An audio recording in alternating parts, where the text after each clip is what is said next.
The air in the courtroom was thick enough to taste a bitter mix of perfume, stale coffee, and collective anxiety. All eyes were on the witness stand, where the millionaire, Robert Ashford, sat, a man who had just watched his pregnant wife testify against his mistress, the woman accused of trying to kill her and their unborn child. The prosecution had presented a mountain of evidence. The mistress, Victoria Monroe, looked pale and defeated. It was supposed to be a simple, tragic end to a sordid affair. But when Robert Ashford's own lawyer asked him the final question, his answer wasn't a cry for justice. It was a detonation, a single sentence that would unravel everything everyone thought they knew, proving that the most venomous poison in the room wasn't the one in the teacup. Robert Ashford didn't just live in a house, he occupied a monument.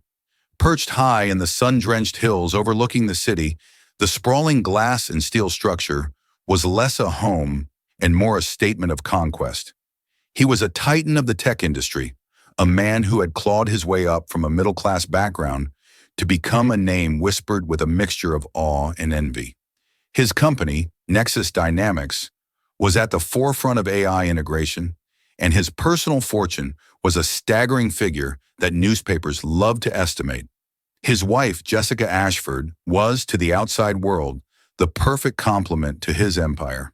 She was elegant, with a quiet grace that photographers for Society magazines adored. She wasn't just a trophy wife. She held a degree in art history and curated a small but prestigious gallery downtown. Their life was a carefully orchestrated performance of success, charity galas, exclusive vacations to private islands, and weekend brunches where the champagne flowed as freely as the stilted conversation. Their grandest performance yet was the announcement of her pregnancy. It happened at their annual summer party in late June. The garden, professionally manicured to within an inch of its life, glowed under the soft light of hundreds of lanterns. Robert, with an arm wrapped possessively around Jessica's waist, tapped a crystal glass for attention. "My friends," he began, his voice a smooth baritone that commanded immediate silence. "Jessica and I have some news that we are overjoyed to share. This coming winter, the Ashford dynasty will be welcoming a new member." The applause was instantaneous and deafening. Jessica beamed, placing a hand on her still flat stomach. She looked genuinely happy, her smile reaching eyes that, if one looked closely, seemed to hold a trace of weariness. For 3 years they had been trying, a private struggle hidden behind their public facade of perfection. The journey had been fraught with invasive procedures, emotional roller coasters, and the cold clinical reality of fertility treatments. This baby was their miracle. Among the crowd, a woman named Victoria Monroe watched the scene with an unreadable expression. Victoria was a stark contrast to Jessica. Where Jessica was soft, Victoria was sharp edges. A senior vice president at a rival tech firm, she moved with a predatory confidence. She and Robert often crossed paths at industry conferences, their professional rivalry barely concealing a sizzling, dangerous chemistry. To most, she was just another guest, a powerful player in their world. But to a select few who noticed the fleeting glances, the way Robert's eyes would find her in a crowded room, she was a secret waiting to detonate. The weeks that followed the announcement were a blur of domestic bliss, at least on the surface. Robert was doting, fetching Jessica the organic, caffeine-free herbal tea she had grown fond of, ensuring she rested, and publicly talking about converting one of the guest wings into a state-of-the-art nursery. Yet the small cracks in their gilded cage began to widen. He worked later, his phone was perpetually face down and on silent, and his explanations for business trips became vaguer. Jessica, desperate to believe in the perfection of their miracle, pushed her doubts aside. She attributed it to the stress of his work, the pressure of impending fatherhood. The day it happened was a Tuesday in early September. The city was suffocating under a late summer heat wave. Jessica was working from her home office, cataloging a new collection for the gallery. Robert had come home for lunch, an unusually thoughtful gesture. "I brought you your tea," he said, placing a steaming ceramic mug on her desk. It was her favorite blend, chamomile with a hint of lavender. "You've been working too hard. Doctor's orders?" She gave him a tired but grateful smile. "Thank you, darling. That's so sweet of you." He kissed the top of her head and left, saying he had a conference call in his own office across the hall. Jessica took a long, calming sip of the tea. It tasted slightly different, a bit more bitter than usual, but she chalked it up to a new batch of herbs. She took another 2 sips before a wave of dizziness washed over her. Her vision blurred at the edges. A sharp, cramping pain, unlike anything she had ever felt, seized her abdomen. It was a vicious, twisting agony that stole her breath. Her hand trembled, knocking the mug to the floor where it shattered on the pristine hardwood. The hot tea pooled around the broken shards. A guttural cry escaped her lips as she clutched her stomach. The pain was blinding, white hot. She tried to stand, to call for Robert, but her legs buckled. Her last conscious thought as her world faded to black was of the baby, a desperate, silent plea to the universe to protect her child. She collapsed alone in her sun-filled office, the scent of lavender and a strange, bitter almond smell hanging heavy in the air. Across the hall, Robert Ashford's conference call had not yet begun. He was standing by his window, looking out at the city, his face a mask of stone. He didn't move for a full 5 minutes after he heard the thud of his wife's body hitting the floor. The sterile, antiseptic smell of the hospital was the first thing that registered in Jessica's consciousness. It was a stark contrast to the fragrant chamomile of her last memory. A rhythmic, insistent beeping echoed in her ears, the soundtrack to her slow return to a waking nightmare. She blinked, her vision blurry. Robert was sitting in a chair by her bedside, his head in his hands. He looked up, his face a portrait of haggard concern. "Jess? Oh, thank God, you're awake." He rushed to her side, grabbing her hand. His felt cold. "The baby," she rasped, her throat raw. "Is the baby okay?" "The baby's okay," he said, his voice thick with what she took for relief. "You both are. It was close, Jess. The doctor said, they said you were poisoned." The word hung in the air, alien and monstrous. Poisoned? It made no sense. She lived in a fortress, her meals prepared by a trusted cook, her life a bubble of safety. Her confusion was soon replaced by the cold, methodical presence of Detective Frank Miller. He was a man in his 50s, with tired eyes that had seen the worst of humanity, but missed nothing. He was patient and calm, his questions gentle but precise. "Mrs. Ashford," he began, after the doctors had cleared her for a brief interview. "Can you walk me through your morning? Anything out of the ordinary?" Jessica, her mind still foggy, recounted the quiet morning, the cataloging, and then the tea.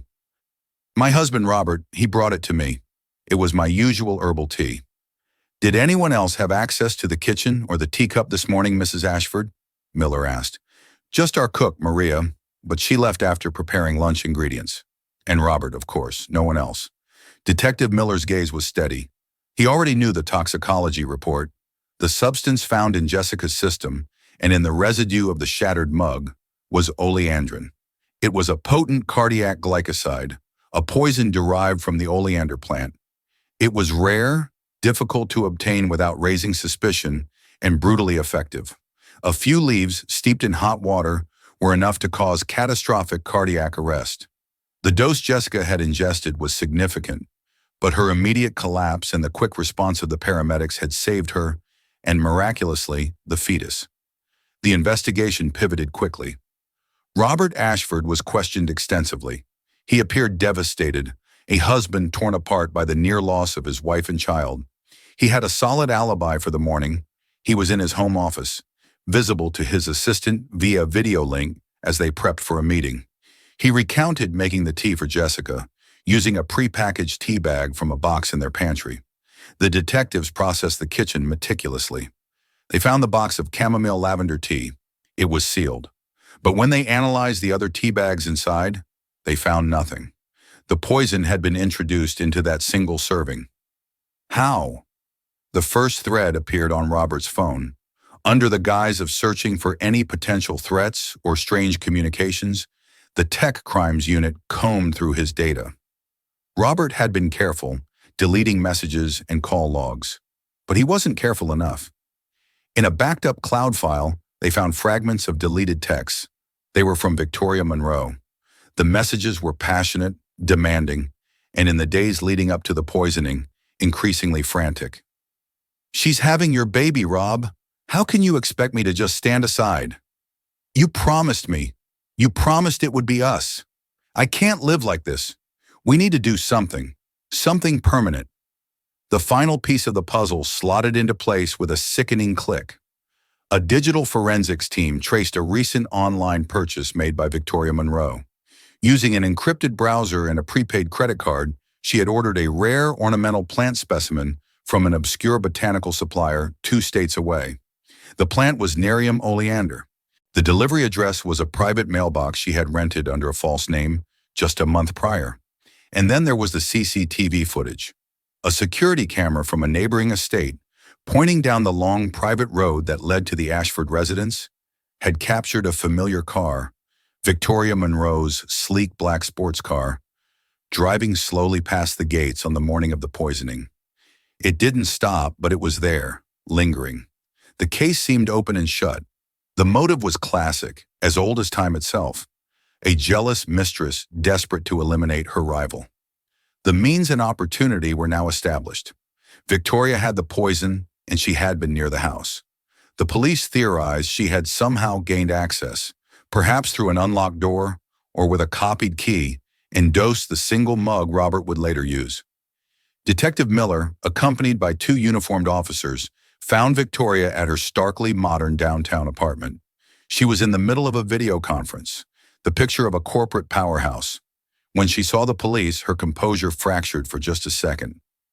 "Victoria Monroe," Miller stated, his voice devoid of emotion, "you are under arrest for the attempted murder of Jessica Ashford and her unborn child." Her face went ashen. "What? This is insane. I didn't do anything. Robert wouldn't let this happen." As they placed her in handcuffs, the media, tipped off by an anonymous source, descended like vultures. The cameras flashed, capturing her face, a mask of disbelief and terror. The story exploded. "Tech Vixen's toxic love triangle," one headline screamed. "Millionaire's mistress in pregnancy poison plot," read another. In his opulent house on the hill, Robert Ashford watched the news report on a massive flat-screen TV. He saw Victoria's face, contorted in fear and confusion, being pushed into the back of a police car. He took a slow sip of whiskey, his expression unreadable, his eyes as cold and dark as a winter night. The storm had broken just as he had planned. The weeks following Victoria's arrest were a crucible for Jessica. Her body was healing, but her world was shattered. The hospital room, once a sanctuary of recovery, began to feel like a prison. Every news report, every whispered conversation between nurses was a fresh stab of betrayal. The affair was one thing. She had harbored suspicions for months, tiny cuts to her intuition that she had bandaged with denial. But this was a declaration of war, an attempt on her life, and the life of the child she had fought so hard for. Robert's behavior was a study in confounding contradictions. Publicly, he was the stoic, supportive husband.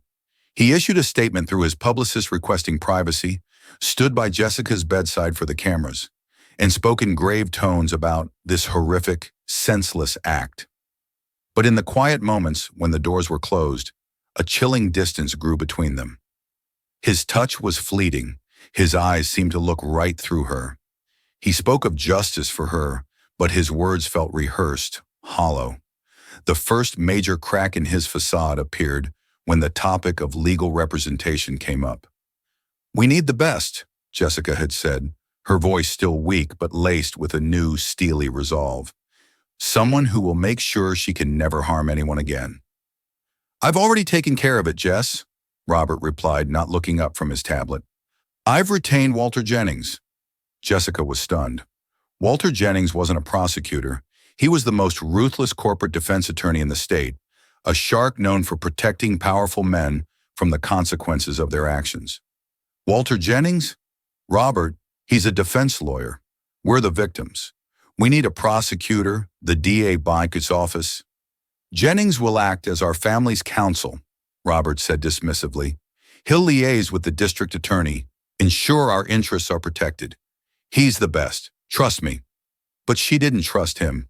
For the first time, a sliver of ice-cold dread pierced her grief. Why did Robert, the victim's husband, need a high-powered defense attorney? It felt wrong. It was a move designed not for justice, but for protection. That feeling solidified her resolve. While Robert was busy with Jennings, Jessica made a call. She hired Brenda Walsh. If Walter Jennings was a shark, Brenda was a bulldog. She was a former prosecutor who had gone into private practice, specializing in representing victims of violent crime. She was tenacious, brilliant, and had a reputation for shredding liars on the witness stand. Their first meeting took place in Jessica's hospital room. Brenda, a compact woman with sharp, intelligent eyes and a no-nonsense demeanor, listened intently as Jessica recounted everything, her voice breaking only when she spoke of the tea. "Your husband's choice of counsel is unusual," Brenda said, her pen tapping thoughtfully against her notepad. "It's a defensive posture, not an offensive one. Let's operate on our own track. The DA will prosecute the criminal case against Ms. Monroe. I will represent you, your interests, and we will prepare a civil suit that will leave her with nothing. But first, we work in lockstep with the prosecution to ensure a conviction." Meanwhile, Victoria Monroe was living her own personal hell in the county jail. Denied bail due to the severity of the charges, she was trapped in a nightmare. Her high-powered life had evaporated, replaced by a cold cell and the constant, dehumanizing hum of incarceration. She had hired a slick, expensive lawyer named Simon Pierce, who was struggling to build a defense against the mountain of evidence. "They have the purchase, Victoria," Pierce said grimly during one of their meetings in a sterile glass partition room. "They have the texts. They have your car at the scene. What do you have?" "I have the truth," Victoria insisted, her voice raw with desperation. "Robert set me up. He has to have. And what's the motive? Why would a man frame his mistress for trying to kill his wife and unborn child? It makes no sense to a jury. They'll see you as a woman scorned, lashing out. It's the oldest story in the book." "You don't understand him," she whispered, her eyes wide with a fear that went beyond the confines of the jail. "He's not what he seems. The week before it happened, he told me he had a plan to resolve everything. He said he'd found a way for us to be together, that he was going to get out of his marriage without losing half his fortune. He said Jessica had a secret and he was going to use it." Simon Pierce sighed. It sounded like the desperate fantasy of a guilty woman. A jury would never buy it without proof, and they had none. All they had was the word of a trapped adulteress against that of a grieving billionaire husband. The battle lines were drawn. The state, with Brenda Walsh shadowing their every move, was building an ironclad case against Victoria. Simon Pierce was preparing for a near-impossible defense, armed with nothing but his client's frantic, unbelievable claims. And Robert Ashford, flanked by the formidable Walter Jennings, watched from on high, a king overseeing a chessboard of his own design, confident that all the pieces were moving exactly where he wanted them to. The world saw a tragic drama of love and betrayal. Only 3 people knew it was something else entirely, and 2 of them were about to be torn apart by a lie the third had meticulously crafted. The first day of the trial of the state versus Victoria Monroe was a media circus. News vans lined the streets surrounding the courthouse. Their satellite dishes pointed to the sky like metallic sunflowers. The public was captivated by the salacious tale of high society adultery and attempted murder. Inside, courtroom 4B was packed. The air was tense, charged with anticipation. Jessica Ashford, now visibly pregnant and radiating a fragile strength, sat in the front row beside her lawyer, Brenda Walsh. Her presence was a powerful, silent testimony before a single word was spoken. Across the aisle, Victoria Monroe sat at the defendant's table, looking diminished in a drab prison-issue suit, her usual fiery confidence extinguished. Robert Ashford made a dramatic entrance just before the proceedings began, flanked by Walter Jennings, his face a mask of somber gravity as he took a seat directly behind Jessica, a public display of support. The prosecutor, a sharp and ambitious assistant district attorney named Alistair Finch, worked in perfect sync with Brenda Walsh. His opening statement was a masterpiece of narrative construction. He painted a vivid picture for the jury. A loving, expectant couple, the Ashfords, whose joyous life was shattered by the obsessive jealousy of the defendant. "This is not a case about a simple affair," Finch declared, his voice resonating through the silent courtroom. "This is a case about obsession, about a woman who could not have the man she wanted, and so she decided that if she couldn't have him, no one could. She decided to destroy the one person standing in her way, his pregnant wife, Jessica Ashford. Over the next week, Finch methodically constructed his case, brick by damning brick. He called Detective Frank Miller to the stand, who calmly detailed the investigation.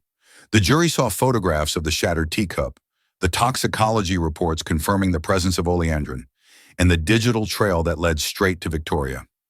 Next came the digital forensics expert who had recovered the deleted text messages. The messages were displayed on a large screen for the entire court to see. Victoria's words, "She's having your baby. You promised me.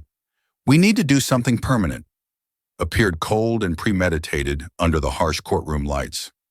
Simon Pierce's objection that the context was missing was swiftly overruled. The botanist from whom Victoria had purchased the oleander plant testified next. He identified Victoria from a photo lineup as the woman who had made inquiries about the plant's potency, claiming it was for an art installation. The most dramatic moment of the prosecution's case came when they played the security footage. There it was in grainy black and white. Victoria's distinctive car, cruising slowly past the Ashford estate on the morning of September 9th. "No further questions," Finch said, returning to his table. The evidence was overwhelming, a tidal wave of guilt that seemed impossible to overcome. Brenda Walsh, though not an official party in the criminal trial, was a constant, formidable presence. She consulted with Finch during breaks, her sharp legal mind identifying potential weaknesses in the defense's strategy before they even emerged. Her public statements to the press were carefully crafted to reinforce the narrative of Jessica as the innocent victim and Victoria as the malevolent homewrecker. The emotional climax was Jessica Ashford's testimony. Looking directly at the jury, her voice soft but steady, she recounted the terror of that morning. She spoke of her joy about the pregnancy, the years of trying, the feeling of her miracle being threatened. "I took a sip of the tea my husband made for me," she said, a single tear tracing a path down her cheek. "I trusted him. I trusted my home was a safe place. The last thing I remember is a pain so immense, I thought I was losing my baby." During cross-examination, Simon Pierce was gentle, almost deferential, but he had to try to poke holes. "Mrs. Ashford, your husband was the one who physically brought you the cup, correct?" "Yes," Jessica said simply. "And you had no reason to believe he would ever harm you?" "None at all," she said, her voice filled with a conviction that resonated with the jury.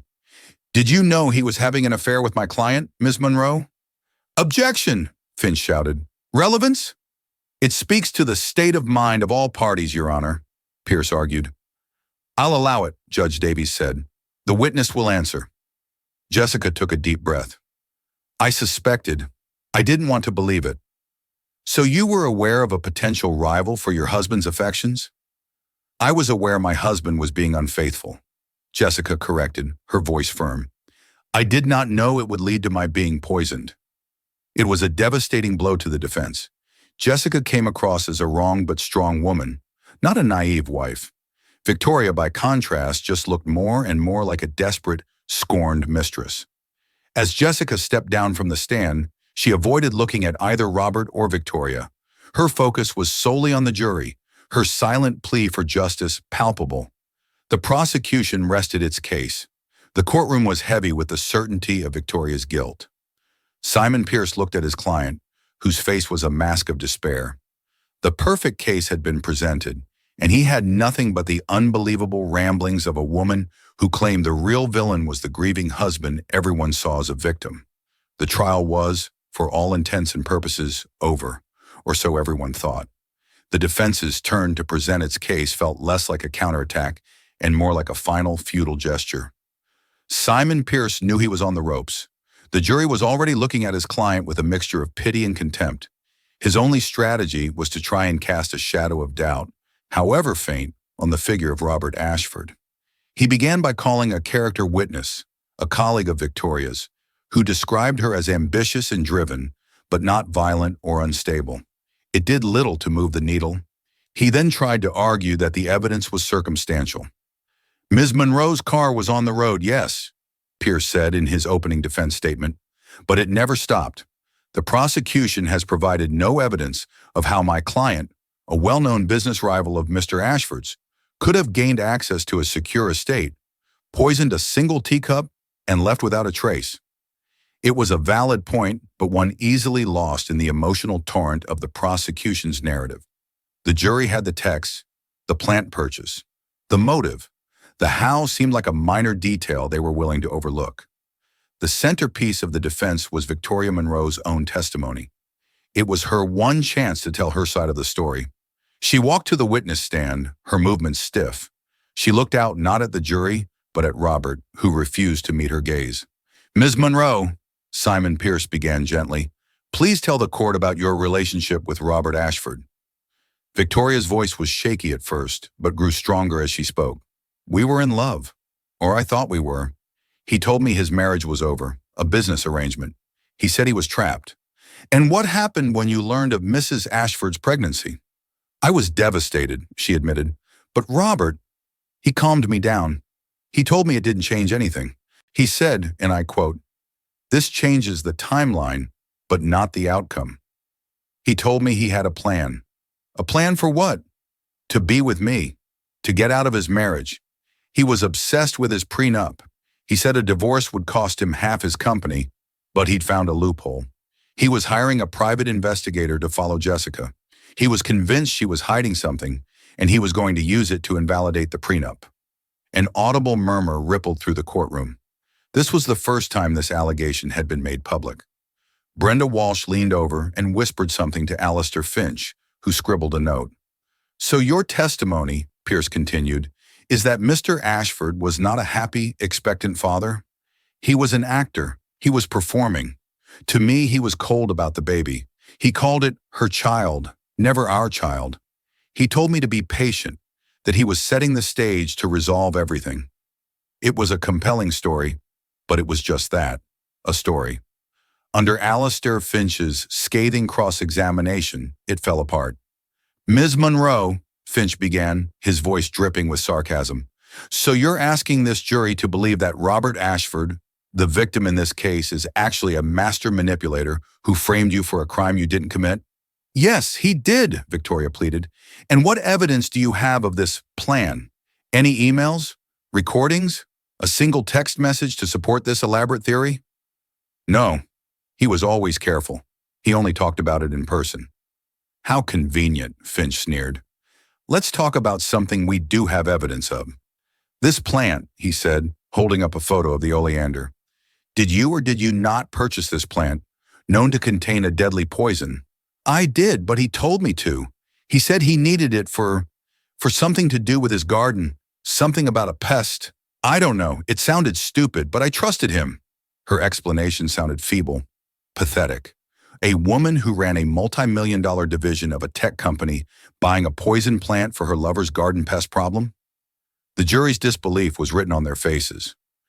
"And you just happened to drive by his house on the morning of the poisoning?" Finch pressed. "He asked me to.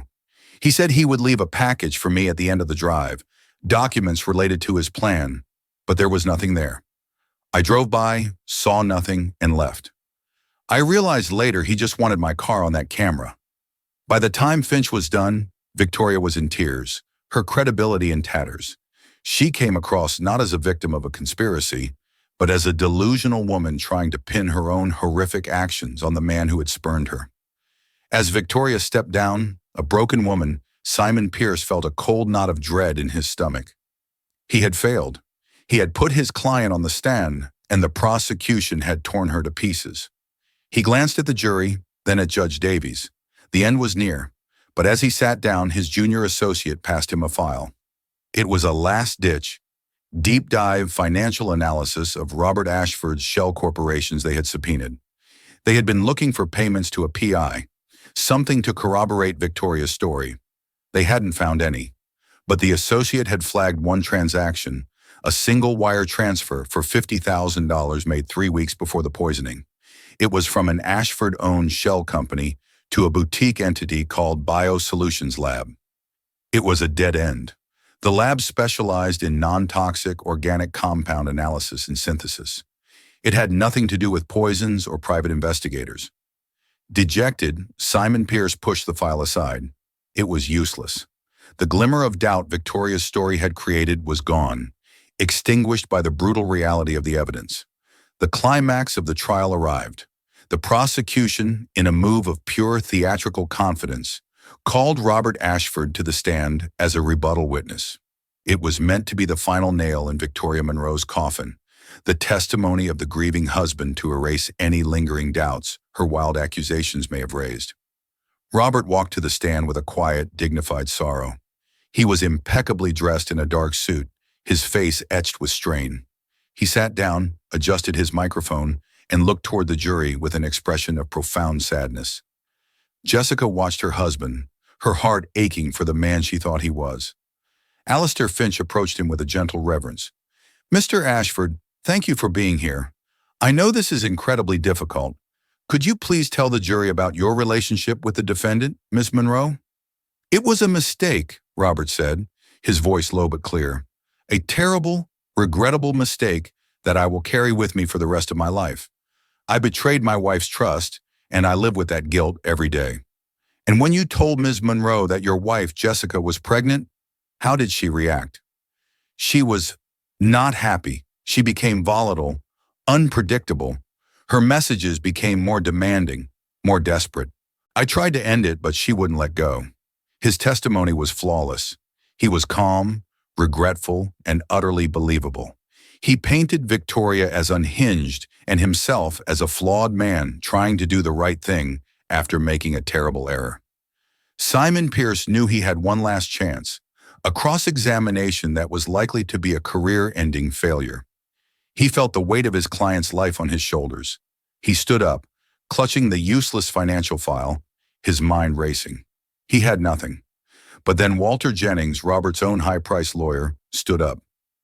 "Your Honor," Jennings said, his voice a calm, authoritative rumble, "before my colleague begins his cross-examination, I would like to request permission to ask my client a few questions on redirect. I believe it will clarify the core issue of motive and save the court a significant amount of time." It was a highly unorthodox move. Finch looked confused but shrugged, confident that nothing could derail his case now. Judge Davies, intrigued, nodded. "Proceed, Mr. Jennings." Walter Jennings walked slowly towards the witness stand. The entire courtroom held its breath, expecting him to further condemn Victoria. "Mr. Ashford," Jennings began, his tone formal, "we have heard testimony about your wife's pregnancy, the joy it brought you, and how that joy was nearly stolen from you. Is that correct?" "Yes," Robert said, his voice heavy with emotion. "You were excited to be a father?" "More than anything." "And you loved your wife and were looking forward to starting a family with her?" Robert paused. It was a fraction of a second too long. He looked not at Jennings, not at the jury, but at Jessica. His expression was not one of love or sadness. It was cold, empty.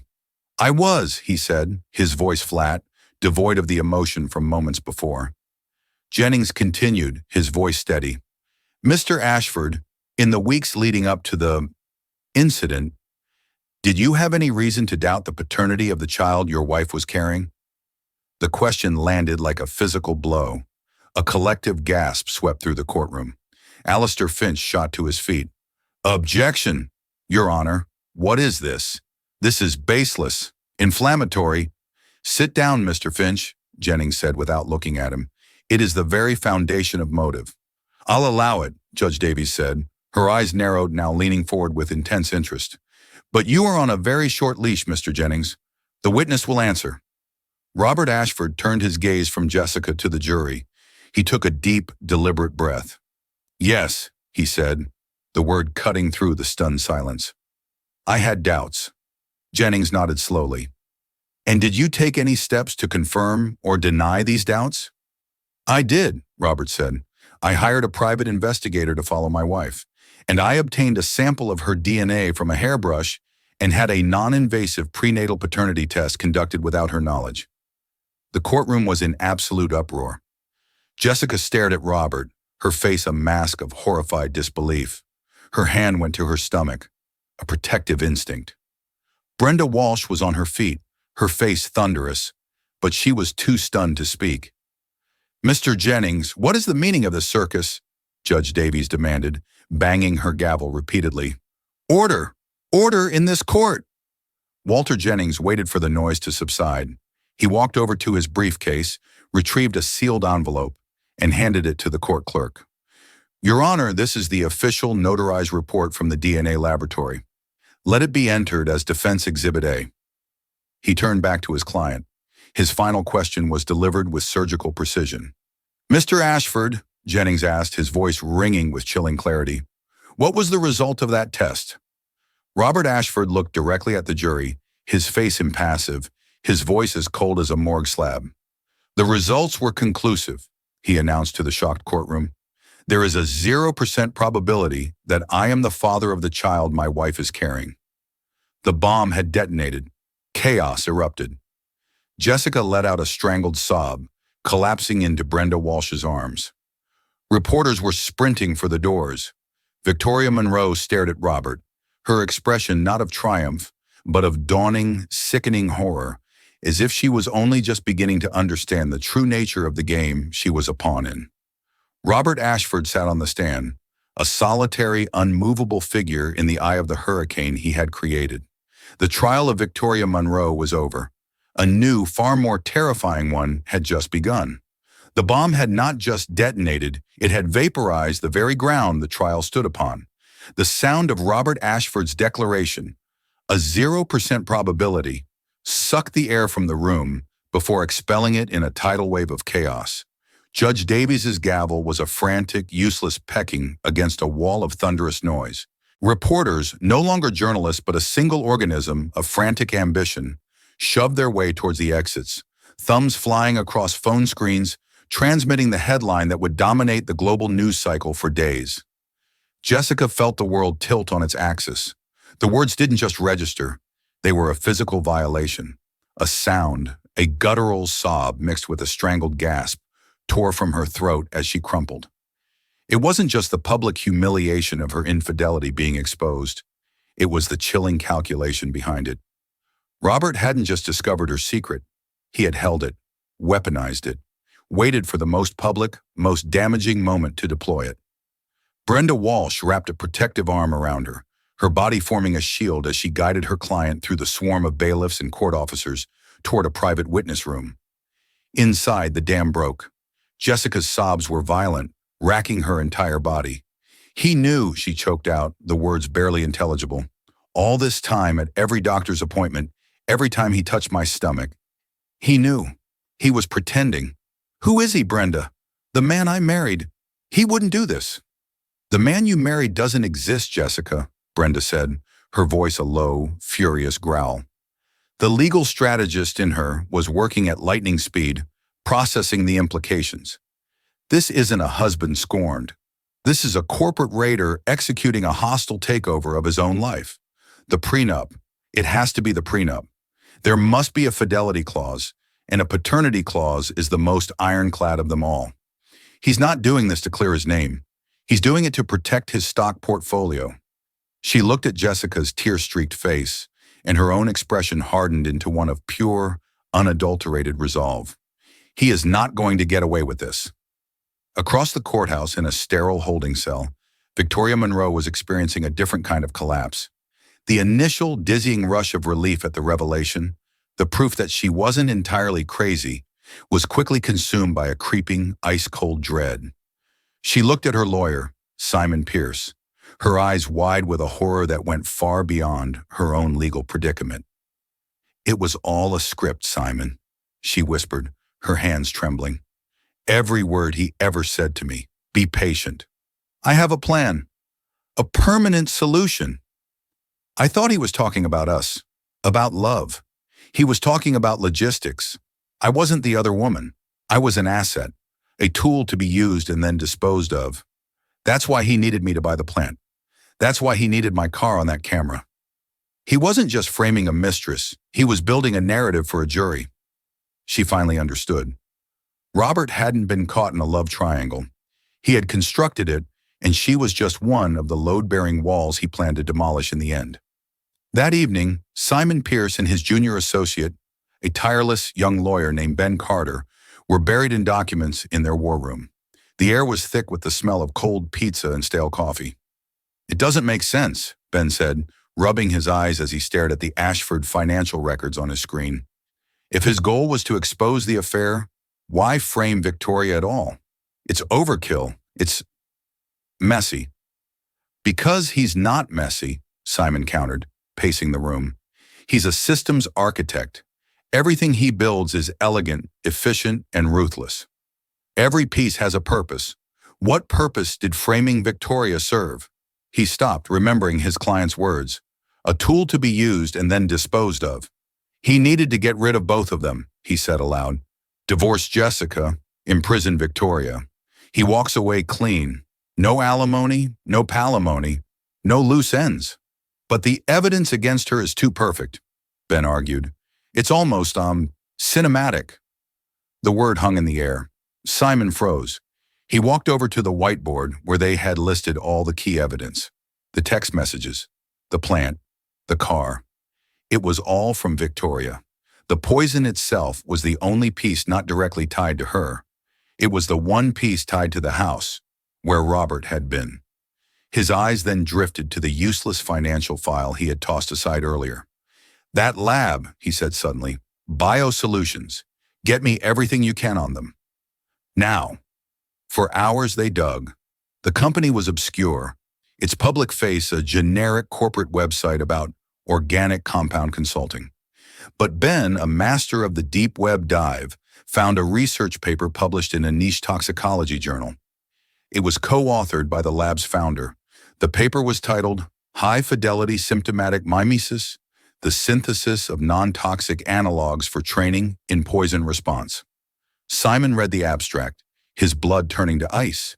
The paper detailed the creation of complex organic molecules designed to perfectly mimic the physiological effects of known poisons, without causing cell death or permanent damage.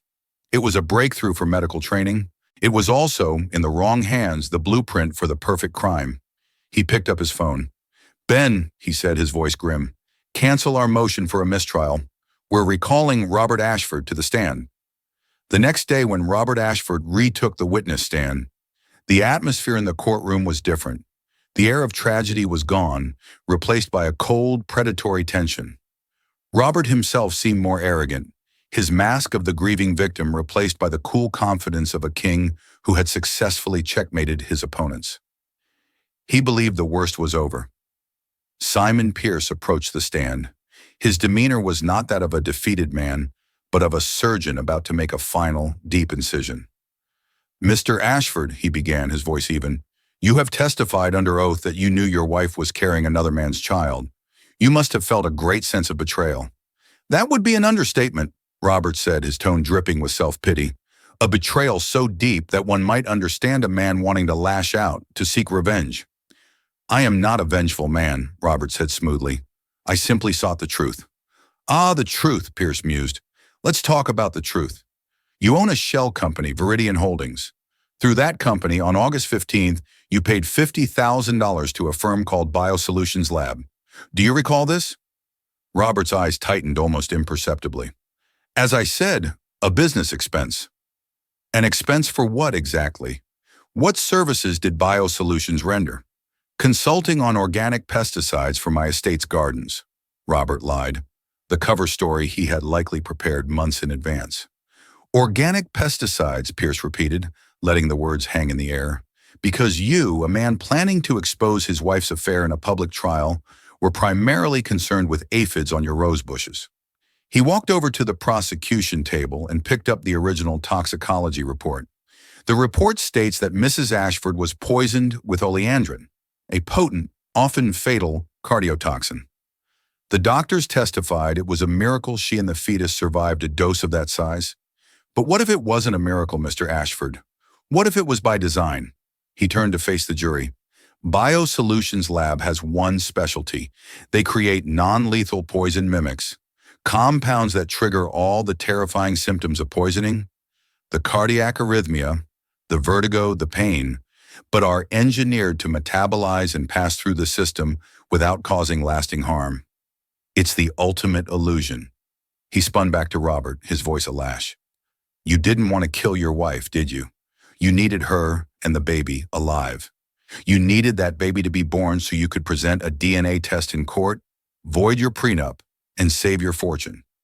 A dead wife and a dead fetus would have been a tragedy, but a living wife with another man's child?